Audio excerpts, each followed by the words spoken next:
Hey, welcome back to another episode of Coffee with Tracey. I'm your host, Tracey Osborne. With me today is Nathan Hirsch. He's the founder of Free Up. This is a really cool topic. We're going to talk about delegation again, which, as you know, is one of my favorite things to talk about. So let me read Nathan's bio. Nathan Hirsch is a serial entrepreneur and expert in remote hiring and e-commerce. He's been selling online for over 7 years and has sold well over $20 million worth of products through his e-commerce business. He's now the co-founder and CEO of freeup.com, the hands-on hiring marketplace, connecting hundreds of online business owners with reliable, pre-vetted remote workers. FreeUp is redefining how businesses are able to hire remote freelancers online. He can be found on leading podcasts such as Entrepreneur on Fire, Eventual Millionaire, and many more, speaking about online hiring tactics. He currently lives in Orlando, Florida. So thank you. Welcome to the show. Tracey, thank you so much for having me. All right, so let's talk about your story. How did you get to where you are today? Yeah, so I was a broke 20-year-old college student looking for extra beer money on the side. And Right. I started – and so I got kind of angry that the textbook companies were ripping me off, the school bookstore. So I started buying back textbooks from my friends and reselling them myself to different online bookstores and shipping it to them rather than getting pennies on the dollar to my bookstore. And that eventually led me to Amazon because you don't sell books very long without learning about Amazon. Right. When I found Amazon, I became addicted, and I knew that I didn't want to do books because although I could make a little bit of money, I didn't see myself spending the rest of my life buying kids textbooks, plus carrying them around is kind of a hassle. So I wanted a way to sell stuff on Amazon because I really enjoyed doing it and I wanted to learn more and become an expert at it. But I didn't want to actually touch products. I didn't have a place to store products. I was in my dorm room.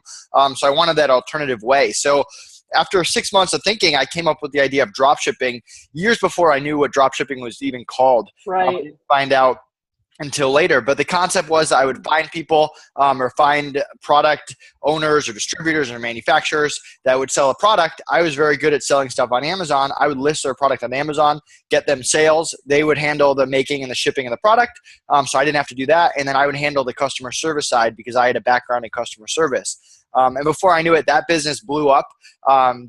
I hired my first employee before I could legally drink. And I made a lot of really great hires and a lot of terrible hires along the way. And I really learned from that. And I quickly realized as I grew this company and graduated college and made it my full-time job that I was just spending so much time on HR. It was driving me crazy. I mean, just from multiple rounds of interviews and going through resumes, there's a lot in it. So I really created Free Up, which we'll talk about a little bit, to be what I wish I had when I was spending all my time on HR instead of expanding my company. Nice. So is it Free Up or is it Free Up? Because you have an extra E in there. So that always. The extra E stands for e-commerce, but it's just Free Up. That's what I thought. Okay. So I was saying it wrong. My bad. All right.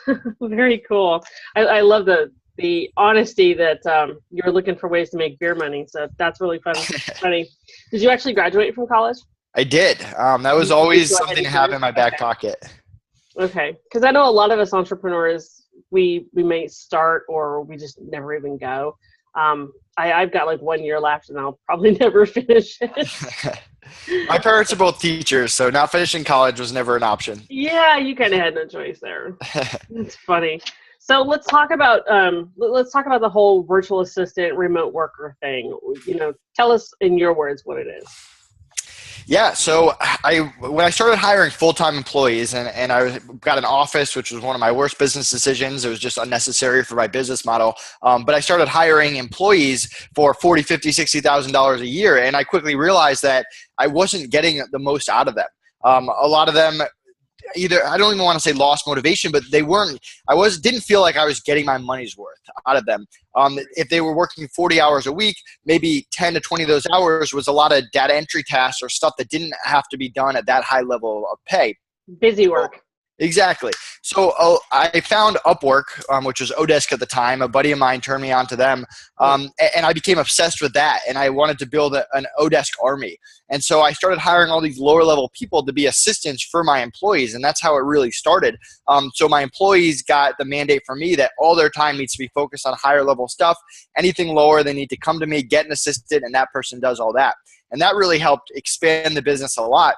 So much to the point that I ended up getting rid of the office and going entirely remote because I realized that these freelancers, and a lot of people think outsource like $3 an hour data entry people. That's not at all what we were doing.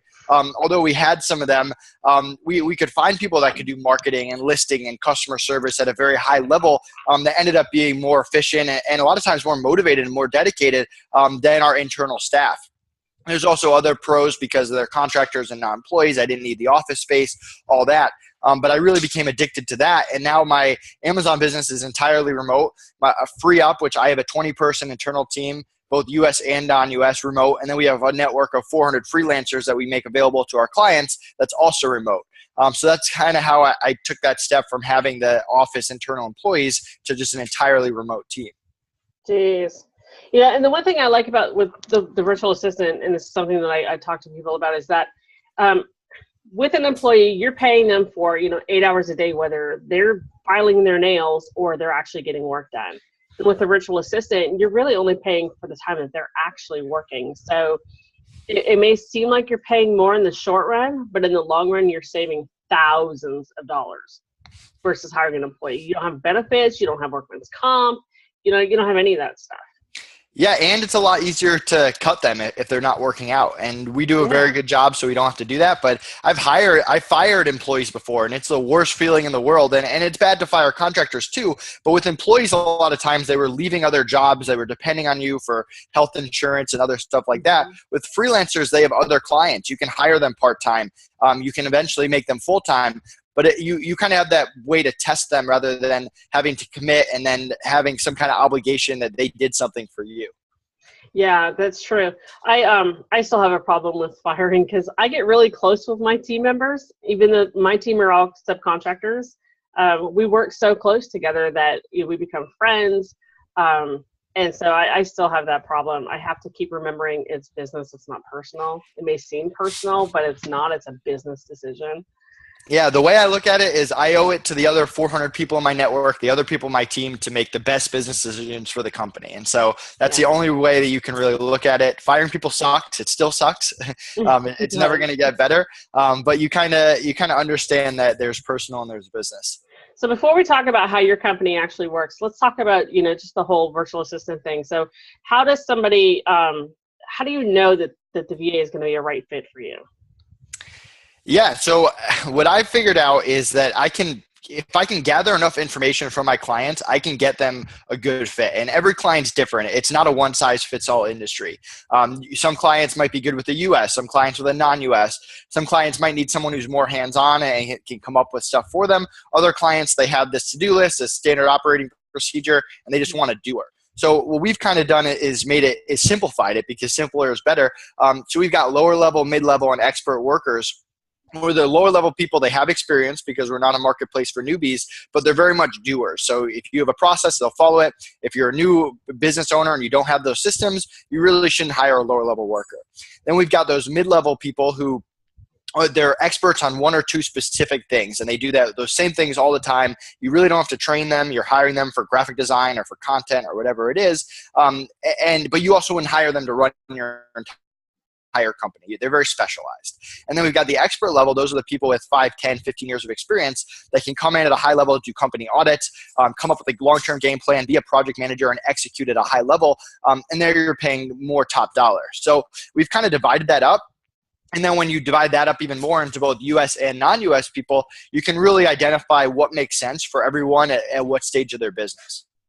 Nice. So I've always had problems with the non-U.S. people. How do you guys get around that? Communication. Communication is everything. And that's always the problem. Always. There's such a barrier there. And that's the baseline for Free Up.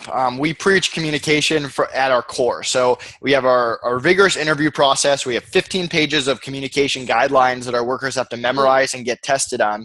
We have new worker orientation when they get hired to really drive it back into their brain. And then we have policies that we follow incredibly seriously, and we kick people out of our network if they don't follow it. So if you're going to be in our network as a freelancer, you have to communicate at the highest level. Telling us after the fact that something happened and you missed your shift, or not giving enough notice for vacation time, or even speaking English at a high level, they don't get a foot into our interview process if they don't. So we're really taking we're really looking for people that have those skill sets and experience, people that can communicate at a high level, which we're willing to teach because I've been a client. I know what people hate and I know what people like. Right. And then we also look for attitude too. We want people that want to be there, that aren't just in it for the paycheck, that can do a really good job for our client and care about their business. So that's really what we're looking for, to make sure that you have a good experience, because that tends to be what everyone hates about hiring remote workers internationally. So you're talking about shifts, you're talking about paychecks, things like that. So those to me are employee trigger words. So are your contractors, are they contractors or are they employees? They're contractors. They're not getting a paycheck. We call them payouts. We do have policies that are company policies to be in our network, but they're all contractors, and we do everything possible to make it clear to our clients, make it clear to our contractors that they're not employees. And in addition, they're allowed to get outside work, and a lot of them do, to fill up those hours. So we're only using them on the hours that they can commit to our network, and they have outside people that they work for as well. Ah, gotcha. Okay. I always watch for that because some of the things that I see with people that are hiring virtual assistants is they get stuck in that employee-employer mindset. So I see those trigger words and it's like, okay, wait a minute. Are you looking for an employee? You know, I see them when people are posting, send me your resume. Well, I'm a business owner. I'm not sending you my resume. I don't even have a resume. It's been 10 years since I've needed one. You know, so I always warn people about that employee-employer mindset. How do you get around that? Yeah, I mean, we have a lawyer that went through all our paperwork to try to differentiate it as much as you possibly can. It is a gray area. It's not as cut and dry as you want it to be. But at the same time, I mean, there's certain things like not being on call. Like, hey, if you're scheduled for a client from 2 to 4, like that's your time with the client, and the client doesn't have you full time whenever they want them. There's other things like how involved they are in the company, different things like those keywords that you said, like paychecks and stuff like that. But I mean, at the same time, no matter what you call them, it still ends up being very similar. They're still in a network. They're still working for the employer or the business owner or whatever you want to call it. And there's still protocols that you have to follow. I mean, even if you hire a plumber, like if you can sit down with them and set down expectations up front before they get started and not move forward unless they follow those expectations, which is very similar to our policies. So I don't want to get too much into the legal side of it because I'm not a lawyer. No. But we do our best to I'm kind of talking more about the mindset. Like, how do you get the clients to their mindset to realize that, okay, this is a remote worker, this is a virtual assistant, this is a subcontractor, this is not your employee, they're not at your beck and call. You can't just, expect whatever from them. Yeah, so part of our service is not only providing the workers, but putting our clients and our workers in positions to succeed. So we've got our online hiring mastermind group where we're constantly posting different tips like that and how to get the most out of your workers. And we have our own client guidelines that not having your workers on call and expectations and stuff like that. We have our ebook, which is free. We're launching another book in April about our best practices that we use for our internal team. And then in addition, we're pretty open. I mean, you can contact me on Skype. My calendar is right on the website. We do have people that to get a hold of. That's kind of cool. Yeah. So, and I have my 20-person internal team that if I'm out for the night, like they're covering. So we're really there to support you and assist you along the way. Every business owner is at a different stage, whether they've made bad hires before and now they're scared to get back into it, or they've never hired before, or they just have so much going on that they can't focus on every little thing. We're kind of there to guide them along the way and fill in the blanks. Right.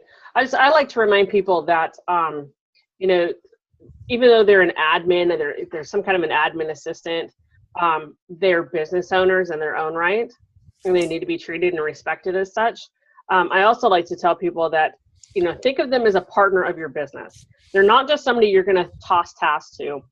If you get a good one and you get the right one, you can have strategy sessions. I do this with my clients all the time. We get on the phone, we'll brainstorm, we'll map things out, because I have that experience and I can bring that to the table, and I'm vested in their business. It's, I want to see them succeed and grow. And if you get the right virtual assistant, the right person, they're going to be just the same. So you treat them as a partner and you treat them as an equal in your business, and they're going to perform and do so much more for you. Yeah, I preach that stuff all the time. If you find the right person, it's way better to treat them right and make them feel part of the company and have them show them what their work is actually contributing rather than just giving them an Excel sheet, taking it back and giving them another one. Right. And that's what keeps people there long term. And even from a personal side, it's better because you can build relationships and it's more fun to work if you have a good team that you like and you trust. But on a business side, it's great too because turnover is expensive. Finding someone you like and then replacing them is incredibly hard. It sucks. Yes.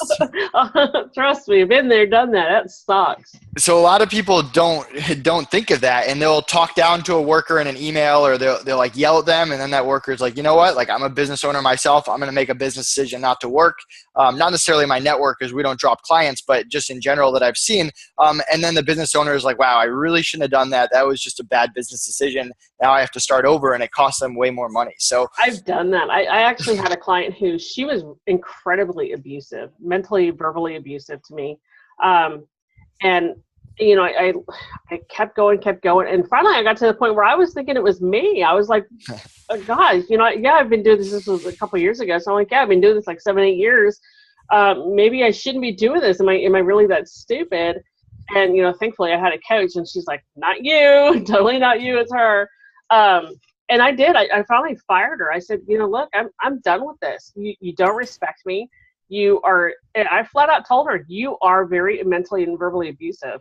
And I'm not putting up with it anymore. And it kind of opened her eyes. She was like, wow, maybe that's why I have such a high turnover. I didn't realize that. And now she's actually working on how she treats her people. But I absolutely won't put up with it now. I'm to the point that the minute they start getting asshole-ish, for better, you know, lack of a better word, I'm like, bye, done. I don't have time for that. I have plenty of people, plenty of clients, plenty of things to keep me busy. I don't need your attitude.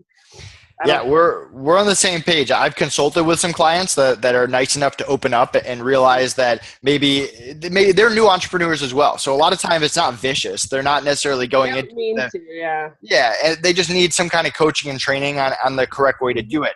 On the flip side of that, on a VA, there's the proper way and the improper way to handle situations like that. We have policies that protect our workers just like they protect our clients. But I also expect that if a client yells at a worker, they don't yell back, because there is that whole the client's hiring you philosophy. There's also my name and reputation on the line that I'm putting out there. So I expect my workers to be professional, to let me handle it and get involved. And we have our policies and expectations, and I'll tell a client how it is in a nice and respectful way, and pretty much open the opportunity to try again and get some consulting and do it differently. But at the same time, I'm not going to let a client go after my workers or attack them. That's not part of being in my network. Right. Yeah. You have to protect them. And that's the nice thing about working under somebody like you. I know back when I was, when I had to re-ramp after, you know, back in 2012, 2013, when I lost my best friend and almost pretty much shut my business down, and I start back over again, I went on Elance, and I got a lot of clients from Elance. I kind of had that sucker down pat. And it was nice to kind of have that protection while you were dating, you know, trying to figure out if you're the right fit or not. And then eventually you could move off of the Elance platform. I mean, I've still got clients that I got from Elance years ago, but it is nice to have that kind of protection, because both people need to be protected. Definitely. And sometimes it's just good to switch people. I mean, sometimes personalities clash. I consider myself pretty easy to get along with. I would say most clients, like, I'm in it to make you happy. Like, I'm going to bend over backwards to do it, but I'm not foolish enough to think that I can get along with every single person on the entire planet. So there have been situations where I'm just like, listen, like we're kind of going in circles. This is my business partner, Connor. Like, we're still have your best interest in heart. Like, why doesn't he just take it from here? And you can kind of do it in that way where it kind of gets someone else's personality. He's a little bit different, and you can still get the same result. Like I kind of said, the best thing to do is never to go after a client or attack them. I like to do it in a little bit more professional way while also telling them how it is. Yeah. I get you. And, you know, and with that one, I don't think I wasn't really trying to attack her. It was more of a, you know, I was a lot more eloquent than what I'm saying now, but, you know, it was this is why we're not working. This is why I'm letting you go. You are actually very mean to me. You are very, you know, I find you very abusive, and, you know, and because I come from a background where I have been abused in relationships, I, for me, have to tell people when I find that happening. But you're right. You do have to do it in a very nice, professional, tactful way, because even when you're splitting with somebody, you still want it to be as amicable as possible. And, you know, I get along with just about anybody as well. I'm really laid back. I'm really easygoing. I have a really easy personality. But like you, I am not a fit for every single person. I know who I can work with now. I know what personalities are better for me. And I know when I get on that first discovery call, I am pretty sure, or pretty good at telling if we're going to be a fit or not. But, you know, let's talk about a little bit more, you know, why should somebody even consider hiring a remote worker? I mean, what's the benefits to them? Yeah, so there's two sides of it. On one side, you're just so busy and you have so much going on that you can't do the smaller tasks. And there's just a lot of tasks that aren't your expertise or that are a lower level than what you should be doing. So you hire those assistants. And I have 4 assistants. They monitor my Skypes, my emails, and they do a lot of the stuff that I just wouldn't have time for in a week. And I work a lot of hours. So That's one side of it, is hiring those lower level people. The other side of it is, if your business is a lifestyle business, you focus on what you really like to do and get other people to do the other stuff. Or if let's say you're a really good writer and maybe you're not a good marketer, so you hire a marketing person, and there you're hiring other people that are experts to come in and handle something, and it might take you 6 months to a year to really master that. You don't have that kind of time. So it's just a better business decision to just hire someone to come in at a high level that already has experience that they're bringing to the table, so you can focus on what you like doing or what you are really good at. So those are really the 2 ways that I approach hiring. Love it. Love it. I like to think of it also as you need to hire your weaknesses. So like you were saying, if you're not great at marketing, you know, hire out or delegate your weaknesses. I'm not great at organization. I have tried for years to become organized. I am not one of these where everything is color coded and nice and pretty and nice and neat and organized. You know, I've organized chaos. And I'm done. I'm done with it. So I actually have somebody who organizes me. You know, I have to start, I've had to start hiring out my weaknesses as well. So you mentioned something about your book. Tell us more about that. Yeah, so I started 2 multi-million-dollar companies bootstrapping with $20 each. So my book is about 50 principles and strategy that I've used, and my business partner, Connor, who I've worked with for 8 years, he was actually one of my first hires, have used to start these companies and grow them and get the most out of people, and make good business decisions when times get tough. So it's really all about that. And I think it should bring a good perspective on the behind the scenes, on what is behind that train that's chugging along forward that sometimes gets off path but comes back, and it should be really good. We launch it. Our pre-order actually launches later today. You get a discount if you order early, and then it'll launch April 26th for real. So I'm excited for that. Okay, so this episode is probably not going to go live for a few weeks yet. So if you're listening to this, that means it's already been launched. It's already live. So definitely go check it out. Where can they find it? Yeah, right on the Free Up website. Check out our Facebook page. But we'll be selling it all over. And that's Free E Up. So there's 3 E's in there. freeup.com. Awesome. And then you have another book, Free Up Your Business, or is that the same book? No, that's that book. And then we have our free ebook, which is the 10 10 most common mistakes of outsourcing. So you can check that out. Oh, now that's a whole nother call. I'm just writing that down because I'll definitely go check that out. I was like checking out what other people are doing. All right. So how can business owners get started with working with their own virtual assistants? Yeah, so you always have those Upworks and Monster.coms of the world that are job boards, and you go and post a job and get a lot of applicants. The way that we do it is different. We get hundreds of applicants every week. We have a great interview process that we created ourselves. We have those 15 pages of communication guidelines, and it's really hard to get into our network. We only take the top 1%. And the cool thing about becoming a Free Up client, which you can do right on freeup.com, it's free. There's no monthly fees. Whenever you need a worker, instead of posting a job and getting applicants, you just submit a worker request right inside your account, and we fill those requests within a few hours, sometimes even minutes, and we match you up with a worker that's already been pre-vetted. From there, we're hands-on to make sure you have a good experience. We'll guide you along the way, and on the very back end, what's cool about us is we're insurance against turnover. So if you hire someone and you train them for a week and 6 months later or a year and a half later they quit, we cover all retraining costs. We have very low turnover, but that's there just to protect you. So we're kind of the more hands-on way to hire. You can check out, I mentioned our online hiring mastermind group. The Free Up blog is great. We post a lot of content there. We have that new book coming out. You can add me right on Skype. My calendar is right on the website. We're very easy to contact, and it's easy to sign up, and we like to keep everything simple. Very cool. What can somebody expect to pay on average for a virtual assistant? So our workers are $5 to $50 an hour, both U.S. and non-U.S. We're about 40% U.S., 40% Philippines, and 20% scattered around the world. It really depends on the skill set. If you go to freeup.com and click pricing at the top, there's a great infographic. It shows everything we offer from graphic design to bookkeeping to writing, broken down by U.S. and non-U.S. with ballpark hourly rates. All our workers are hourly. So it's all there. It obviously depends on who's available, but we're pretty much market pricing. Awesome. Awesome. Before we sign off for the day, do you what is one final tip that you can give a client who is working with a virtual assistant to create that amazing dynamic relationship? Yeah, so one tip that I would give you is to really diversify. Make sure that you're not hiring that one manager that knows how to do everything. It will backfire at some point. If they quit, it's going to be way harder to train them. If they go on vacation, it's harder to replace them. Really figure out how to build a team by splitting up tasks and making yourself more diverse and less risk prone. And that's the biggest mistake I see people making. They're like, oh, I'm just going to hire this all-star assistant. First of all, it's hard to find that person who can really do everything at a high level.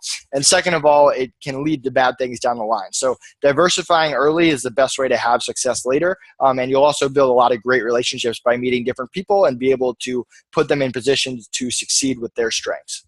I'm writing this down because I've never thought of it that way on either end. And I've been on both ends of the spectrum too. So that's really cool. Nathan, thank you so much for being here. This was really awesome.